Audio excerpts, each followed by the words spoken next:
የመዳምሽን ዩኒፎርም ለብሰሽ ሽር ብትንበይ ውዴ ለጊዜው ይሆናል ችግሬ ውብ ነው እሱ ውብ ነው ውዴ የመዳም ቤት ዩኒፎርም ራሱ አንደኛ ማርያምን የምሬ ነው ያው ሰው ዝቅ ካላለ ከፍ ማለት አይችልም 10 ብርን ሳታይ ዘለሽ 100 ብርን ካየሽ ስትወርቂ ማለት ነው በጣም አደጋለው ውዴ መነሳት አትችይም ሰው ቀስ በቀስ 1 ብር 2 ብር 3 ብር ያልሽ ስትሄጂ ብትወርቂም ኦሬዲ አይተሽዋላ ስላየሹ መነሳት አለ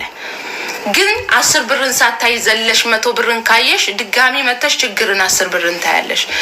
ያገባው ሰው ይግባው ብዬ ነው እኔ ልንገርሽ ብዬ ነው ውዴ መዳምን አክብረሽ ኦኬ መዳም በይ ኦኬ ሚል ሰው ይዳ ኦኬ መዳም ብለሽ ኖ ፕሮብሌም ውዴ ጊዜ በጊዜ ዛሬ አንቺ ሰራተኛ ነሽ ነገ ደግሞ አንቺ ቤት ሰራተኛ የሚሆን ሰው አለ አንቺ ቤት ሰራተኛ የምትሆነው ልጅ ደግሞ ነገ ሰራተኛ ትቀጥራለች ኦኬ ስቴፕ ባይ ስቴፕ መዳም አንቺን ቀጠረችሽ አንቺ ደግሞ አንድ መዳም ትሆኛለሽ ነገ ከስርሽ ሌላ ሰው ትቀጥሪያለሽ በፍቅር እንደ እህት ሆነሽ አብረሽ ምንም አያስፈልገኝም የማንም እርዳታ አያስፈልገኝም የማንም ድጋፍ አያስፈልገኝም የማንም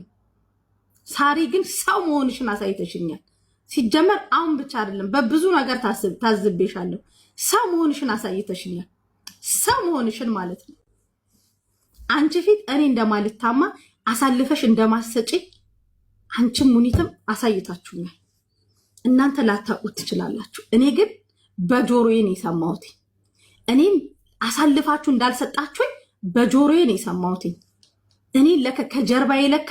ከፍለፊትም ከጀርባዬም ለከ የኔ ናችሁ ሙኒትም ሳሪ ማንነታችሁን ዛሬ ያሳይታችሁኛል እናንተ ላታውቁት ትችላላችሁ እኔ ግን ልንገራችሁ ወድቄ አታዩኝም ከዚህ በላይ አብቤ እንጂ ወድቄ አታዩኝም ለምን መሰላችሁ እኔ ቤተክርስቲያን በርጋ ጧፍ ቄጠማ ሸጬ ዛሬ እዚህ ጋር የደረስኩ ነኝ ኦኬ ያለ እናት ያደግኩ ልጅ ነኝ በጎረቤት ያደግኩ ልጅ ነኝ መከራን ሐዘንን በደንብ አርጌ ግጥም አርጌ መራብን ማቅ ልጅ ነኝ ለማንም ጉርጓድ አልመስም ለማንም ማንም አግኝቶ ቢሰራ ምንም ቤት ጉዳይ አይደለም ማን አከሌ ምን ሰራ ብዬ ዞሬ ማይ አይደለም ኦኬ ጎረቤት እንጀራ ሰጥቶኝ ያደግኩ ልጅ ነኝ ያው መከፋትንም መራብንም እያንዳንዷን ነገር ጠንቅቄ አቃታለሁ ጠንቅቄ ማለት ነው ለዛ ደግሞ ማንም ላይ ክፋትን አላስብም ማንም ላይ አልኳችሁ ማንም ላይ ለኔ የሚጠቅመኝን እኔ ያውቃለሁ ለኔ ሐሳብ ያትምሰሉ ማርያምን ሳሪ ግን ለኔ እናቴ ትሙት የእናቴ ልጅ እንደሆንሽ አይቼሻለሁኝ ለካ አንቺ ፊት እኔ አልታማ ምን ሆነሽ ነው ግባሽ ለሌላ ነገር አይደለም እንዴ አንዳንድ እባባስ መሳዮች ግን በደንብ አርጋቻቸዋለሁ ግባሽ ለሌላ ነገር አይደለም ወይ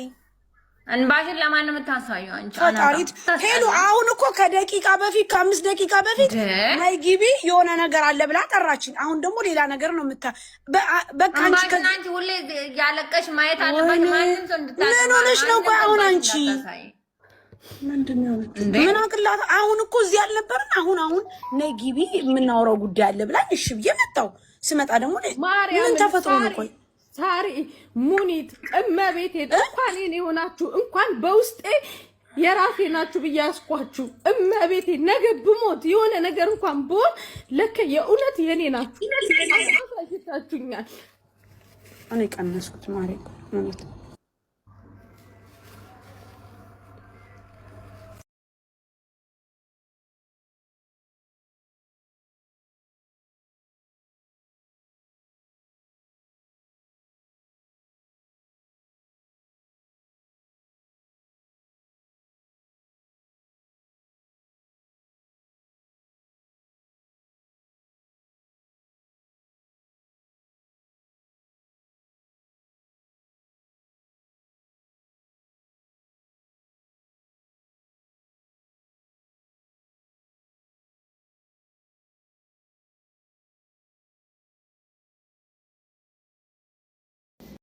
تخيلوا وزير الاحتلال الإسرائيلي اليوم كان عنده زيارة في دولة إثيوبيا هذه زيارات مسخرة لأنه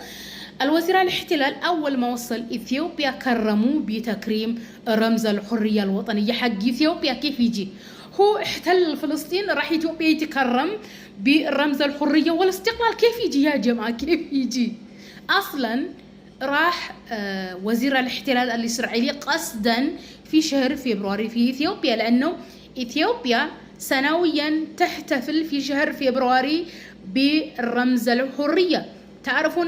الاستعمار الغربي لما استعمر أفريقيا كلها، جات دولة إيطاليا تبي تستعمر إثيوبيا، ولكن الإثيوبيون تجمعوا حاربوا فازوا بالحرب، لذلك إثيوبيا ليس دولة مستعمرة. لذلك سنويا نحتفل بالحرية الوطنية والاستقلال، يعني ما استعمرنا. راح وزير الاحتلال اللي احتل دولة فلسطين بالكامل يقتل شعبها أطفالها ونسائها، يتكرم بالرمز الحرية والاستقلال حق الوطن. كيف يجي يا جماعة؟ يتمسخرون إثيوبيا والاحتلال الإسرائيلي نفسهم ببعض. المهم أنا هذا الفيديو عملت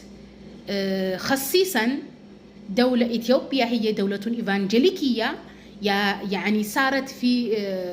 وجه أفريقيا أو في قرن أفريقيا صارت دولة أمريكية، يعني دولة إيفانجيليكية. يعني من زمان إثيوبيا صارت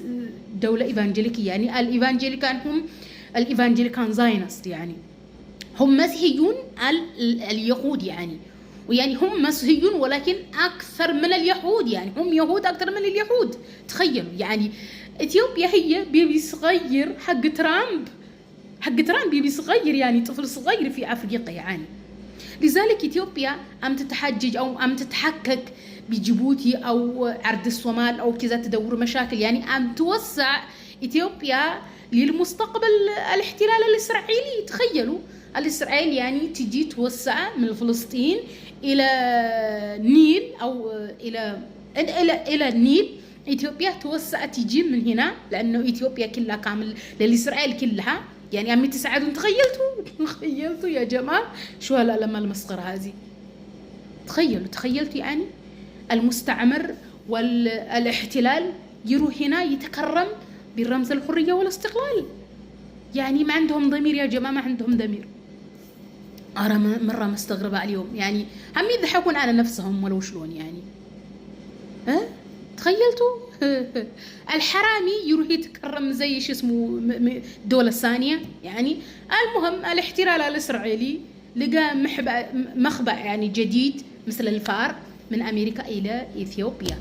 المهم إثيوبيا هي دولة خطيرة، دولة إيفانجيليكية، يعني خلوا بالكم